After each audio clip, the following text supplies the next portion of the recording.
अमा थावख्रि फेस्टिभेल बेवहाय खुंनायनि गुबै जाहोनानो जाहैबाय अमा थावख्रिनि थाखाय बरन'दि वाइल्ड लाइफ सेंक्सुरि बगामाथिनिफ्राय लानानै सानजाहा जिथु माने बरन'दि वाइल्ड लाइफ दं माने बियो मुंदांखामोन आरो बेवहायनो अमा थावख्रिखौ मोनोमोन आरो बिनि थाखायनो अमा थावख्रिखौ रैखाथि होनो बेखौ मोनसे माने मा होनो अभयारण्य वाइल्ड लाइफ सेंक्सुरि हिसाबै फोसावदोंमोन आरोखि दा बे फेस्टिभेलनि गेजेरजों जाहाथे मानसिफ्रा अमा थावख्रिनि सोमोन्दै मोनथियो अमा थावख्रिखौ एसे अननो रोङो बेखौ रैखाथि होयो बेखौ प्रिजार्भ खालामो बे जाहाथे जायो ओंखायनो बे फेस्टिभेलनि नामखौ बिदि लाखिनाय जादों बोसोरफ्रामबो बे फेस्टिभेलखौ खालामनो नागिरदों आरो बिनि थांखियानो जाहैबाय जायगानि मानसिफ्रा जाहाथे बेवहायनो थांनानै थानायनि राहा मोनो बे जाहाथे मोनसे टुरिस्ट प्लेस हिसाबै माने गनायथि मोनो आरो बायह्रानि मानसिफ्रा बोसोरफ्रामबो बेवहाय जाहाथे बे दानथाम दानब्रै जि समाव दैबाना जाया बे सुख्लायनि बालाबारियाव जाहाथे बयबो रंजाफैयो आरो बिनि दारै बे जायगानि मानसिफ्रा मोसानाय मुसुरनाय बा बेजों लोगोसे दखान पहर होनाय बायदिसिना खेला धुला होनाय बेफोरखौ जाहाथे खालामनो हायो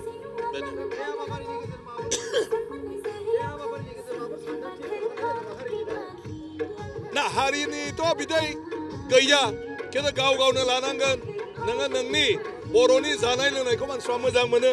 अमा सावनानै फानोबा मानसिफ्रा मोजां मोनो दाउ सावनानै ना सावनानै फानोबा मोजां मोनो जोंनि ओंख्रिफोरखौ मानसिफ्रा मोजां मोनो खान्थाल बेगरखौ जुदि सावनानै फानो दा बिराद थान्दा मानसिफ्रा बेखौ बायनानै जागोन जों जुदि दोनथुमो खान्थाल बेगर जों जुदि आलु सावनानै फानो बेखौबो मानसिफ्रा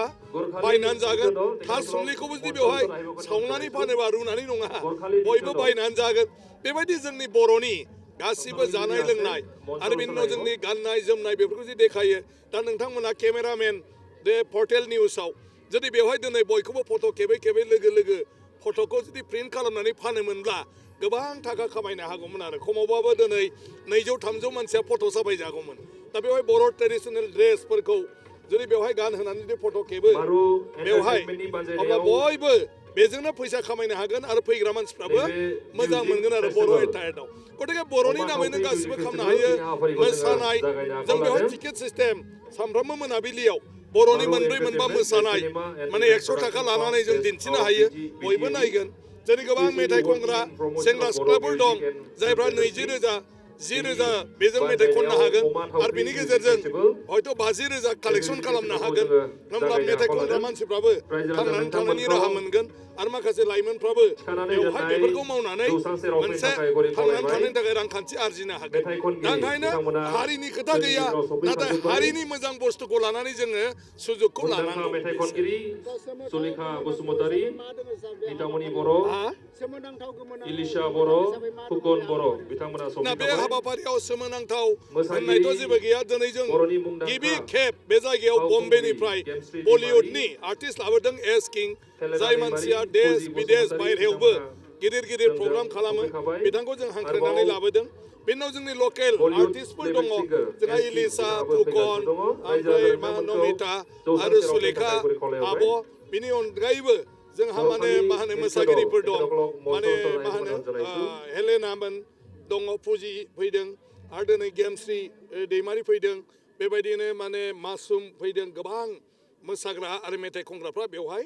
दिनैहाय फैदों बिनि गेजेरजों बिथांमोनाबो गरसे गरनै मोनलांसिगोन आरो बेखौनो देखायनानै जोंबो टिकेट फानदों बेवहाय गरसे गरनै मोनगोन आरो बेवहाय जायफ्रा दखान होफैदों बिसोरबो गरसे गरनै खामायगोन आरो जायफ्रा गासिबो दंखायो बिसोर आरो बेवहाय एसे रंजानो हागोन आरो बिसि फिसा लानानै गतिके बेनो स्पेसियेलि नङाबानो न'आव थालायबा नांलायबाय थानायसो जायो आरो माथो जानो मोनाबिलियाव नेक्स्ट टाइमाव जों फोसावगोन गावबा गावसो खालामनांगौ गोदोरा गावबा गाव बानायगोन गावबा गाव थाखा मोनगोन गतिके बेवहाय सोर मा खालामनो हायो सोरबा अमा फिसा हमनायनि खेला होनो हायो सोरबा हांसोनि खेला होनो हायो सोरबा ट्रेडिसनेल गेमनिबो खेला होनो हायो आं दहायनो बुंबाय सोरबाया फट'नि बेवहाय माने फट' साफायनायनि मोनसे माबाखौ लानो हायो जे मानसिफोरखौ फट' खेबनानै आधा घन्टानि गेजेरावनो बेवहाय प्रिन्ट खालामनानै होनाय सोरबाया मोसाग्रा मोनायाव मोसानाय दिन्थिनाय आरो लोगोसे बर'नि डिनार बा नेपालिनि डिनार बोरमा खासि जेराव बिगुर खुवालासिनो बिथांमोना सङो बेफोरखौबो मानसिफ्रा जानो नागिरो गतिकेनो खेबसेयावनो मानसिफोरनाव 500 रांनि टिकेट फाननानै मोसानाय दिन्थिबाय आरो बिनि उनाव ओंखाम जाहोहरबाय मोनाबिलिनि अब्ला उदालगुरि तामुलपुर रङिया गोबां जायगानि मानसिफ्रानो बेवहाय फैगोन कालसारबो नायगोन आरो जानानैबो थांगोन बेबायदि नों मा खालामनो गोसो सोरबा बेवहाय भलिबल दोनफैनो हायो आरो बुंनो हायो जे भलिबलखौ भारा लाबानो गेलेनो मोनो गतिके जायनो 200 थाखा होयो बेनो आधा घन्टा बलखौ भारा होनो हायो बेफोरखौबो खालामनो हायो बेडमिन्टन कर्ट खालामनानै होनो हायो सोरबाया फैगोन बेवहाय बेडमिन्टन गेलेगोन आरो नोंनिफ्राय भारा लागोन बेफोरखौ आरो सोरबा बेवहाय दुगैनो हागौ जों दुगैग्रा जायगा मोजां बानायोब्ला बेनोबो जों गामसा भारा होनानैबो जों फैसा खामायनो हागौ मथथे बेवहाय मानसिफोरनो गासिबो नांगौ आरो बेखौ जों जगार होयोब्ला जों रां मोनगोन मानसिफ्रा दै लोंनो नागिरो जों दै फाननो हागोन मानसिफ्रा बेदर नागिरो खाना जानो जों बेदर होनो हागोन मानसिफ्रा गामिनि ओंखाम जानो नागिरो खाथि खालानि गामियाव जोङो संहोनानै मानसिखौ ओंखाम जाहोहैनो हागोन अब्लाबो नोङो इनकाम खालामनो हागोन आरो दा जोंनि पारपासा जाहैबाय बे जायगायाव फेस्टिभेल खुंनायजों लोगोसे बे जायगानि मानसिफ्रा बेवहाय गरसे गरनै खामायनायनि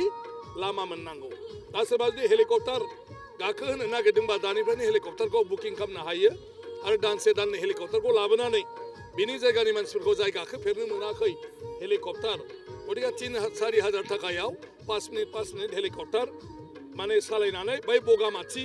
ओरै भैरबकुन्दसिम माने नायहोनो हायो आरो दा नों मा खालामनो गोसो गावबा गावनिसो जों मात्र एरेन्जल' खालामनानै होगोन बा फैसाखौ गावबागाव खामायनांगौ दिनैबो बेवहाय फेस्टिभेल मारु इन्टारटेनमेन्टआ प्रग्राम लाबोदों बिसोर टिकेट सेल खालामदों गतिके बिसोरो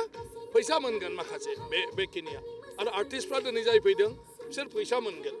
दा ओंखायनो गासिबो जाय जेरै हागौ दिनै दखान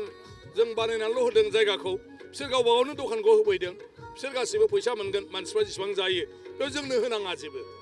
गतिके फैगौ समाव मेनेजमेन्टनो माबा मोनसे बिसोरनि सुबिदानि थाखाय दै कारेन्ट माबा माबि एफा एनै बेफोर फिसखौ लागोन